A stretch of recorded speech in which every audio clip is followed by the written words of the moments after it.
भीमराव अंबेडकर साहब, डॉक्टर बाबा भीमराव अंबेडकर का महापरिनिर्वाण दिवस 64 वर्ष पूरे होने के बावजूद आज हम लोग इकट्ठा इसलिए हुए हैं कि आज का दिन हमारे लिए बहुत ही दुखदायी है, क्योंकि आज लोकतंत्र को जिंदा रखने वाले, संविधान बनाने वाले आज हमारे बीच नहीं रहे। लेकिन आज हमें संकल्प लेना है कि हम लोग बाबा साहब के अधूरे सपनों को हम लोग पूरा करेंगे।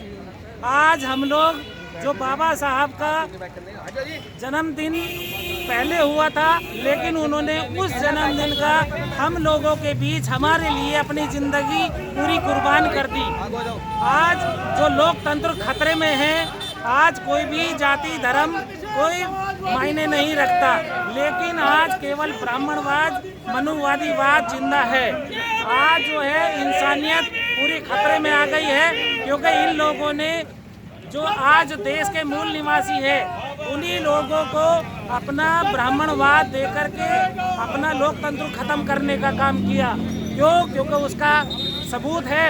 सुप्रीम कोर्ट ने इतने 500 साल के सबूत होते हुए बाबरी मस्जिद का विध्वंस कराया, शहीद कराया था, और वो हमारे ही लोगों से उल्टी विद्वेष की भावना भरी गई। आज हमें मूल निवासियों को आपस में लड़वाया जाता है। कोई समाज कोई बाहर का नहीं है, सब हमारे इंडिया के मूल निवासी हैं, आपस में भाई भाई हैं, सब हमारे खून के भाई हैं। डीएनए टेस्ट करा लिया जाए तो आपको पता चल जाएगा कि हम लोग सारे भाई भाई हैं, कोई अलग से नहीं है। आप ब्लड टेस्ट कराएं, आप डीएनए टेस्ट कराएं तो पता चलेगा कि सब मूल निवासी हैं। लेकिन मनुवाद ने जो आज हमारे बीच में गहरा संबंध था आपसी, और उसको मतभेद में चेंज कर दिया, तब्दील कर दिया, तो हम लोगों को समझना होगा, और तभी कुछ आप लोगों के हमारे बीच में पल्ले पड़ गए। अदरवाइज आज पूरे देश पर पूरा कब्जा इन ब्राह्मणवादियों का है, आज इन विदेशियों का है। जो पहले गोरे अंग्रेज थे, आज हमारे बीच में हमारे अपने काले अंग्रेज हैं, और उनसे हमें बिल्कुल चौकन्ना हो करके अपना मेहनत करनी पड़ेगी, एकजुट होना पड़ेगा। शिक्षा को आज इन्होंने देखिए कितना कब्जा कर लिया। जो पहले शिक्षा आज आम हुआ करती थी, आज उनको पैसा दे करके भी हम लोग नहीं ले सकते। जिसकी 400 रुपये की फीस थी जिस यूनिवर्सिटी में, आज 40,000 रुपये है। क्या गरीब का बच्चा पढ़ेगा? आज सरकारी स्कूलों को इन्होंने निजीकरण बनाने के काम किया है। आज रेलवे को देख लीजिए, क्या रेलवे में घाटा हुआ करता था, जो सरकारी तंत्र को आज निजीकरण में कर दिया, तो निजीकरण वाले क्यों खरीद रहे हैं? मुझे कोई बतलाए, यदि उसमें घाटा है तो क्यों खरीद रहे हैं, निजीकरण कर रहे हैं उसका? क्या प्राइवेट वालों को नुकसान नहीं होगा उससे?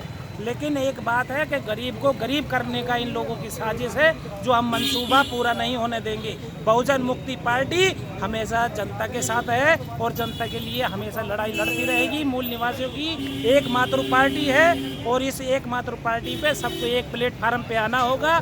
अदरवाइज जो है हमारे विदेशी है हमारे बीच में, वो सब हमारे बीच में गलत काम करेंगे।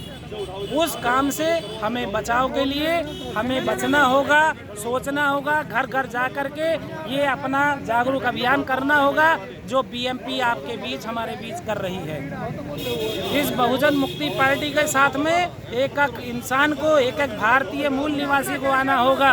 अदरवाइज सब इन्हीं ब्राह्मणों के बीच में कब्जा हो जाएगा। सब ब्राह्मण, वैश्य और क्षत्रिय डीएनए टेस्ट हो चुका है, और ये सारे विदेशी हैं। आज मुसलमान को विदेशी बतलाया जाता है, मुसलमान का डीएनए टेस्ट करा लिया जाए। वो पाखंडवाद छोड़ करके, अंधविश्वास छोड़ करके, जो गलत कुकर्म हुआ करते थे उसको छोड़ करके एक खुदा की राह में आ गए। क्या वो गलत है? ये हमारे भारतीय संविधान ने दिया है, ये अधिकार है कि आप कोई भी मजहब, कोई सी भी कुछ भी अपनी विचारधारा इस्तेमाल करें, आप उसके अंदर फॉलो कर सकते हैं। तो इसीलिए मुस्लिम हमारा इधर से उधर गया तो वो भी हमारा भाई है, सिख हमारा भाई है, ईसाई हमारा भाई है, कोई सा भी मजहब है वो सारे हमारे धर्म भाई हैं, वो हमारे ब्लड के भाई हैं। लेकिन ब्राह्मण बनिया ठाकुर हमारे भाई नहीं हैं और नहीं हो सकते हैं, क्योंकि ये विदेशी हैं। डीएनए टेस्ट हुआ है, तो हम लोगों को सोची समझी इनकी साजिशों को समझना होगा। तब हम जाकर के अपने भारत को बचा सकते हैं, तब हम लोकतंत्र को बचा सकते हैं। आज का दिन हमारा संविधान को बचाने का दिन है। बाबा साहब हमें छोड़ गए तो आज एक एक व्यक्ति को भीम बनना होगा। आज एक एक व्यक्ति को, एक एक भारतवासियों को बाबा साहब भीमराव अम्बेडकर के कदमों पर जो बताए हुए रास्ते हैं उन पर चलना होगा, तब कुछ हो पाएगा। अदरवाइज हम सारे तहस नहस कर दिए जाएंगे। हम दोबारा से मजबूर हो जाएंगे कि इनकी गुलामियत करें। इस गुलामी से बचना है तो बहुजन मुक्ति पार्टी का साथ देना होगा।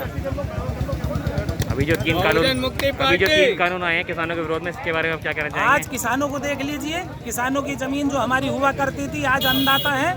क्या कहीं से और कोई खाएगा? जब ये उगाएंगे नहीं और इनकी ज़मीनें इनकी नहीं रहेंगी, उसको निजीकरण करने पे लगे हुए हैं। आज पूरा देश बेचा जा रहा है, उसको कोई रोकने वाला नहीं है, क्योंकि जन जागृति कहीं नहीं आ रही है। तो उससे हमें बचना होगा, तब कुछ हमारे पल्ले पड़ेगा। अदरवाइज हम ऐसे सब ये दूर दूर हो जाएगा और इस चकनाचूर होने पर हमें मजबूर होना पड़ेगा कि हमें इसे बचाना होगा।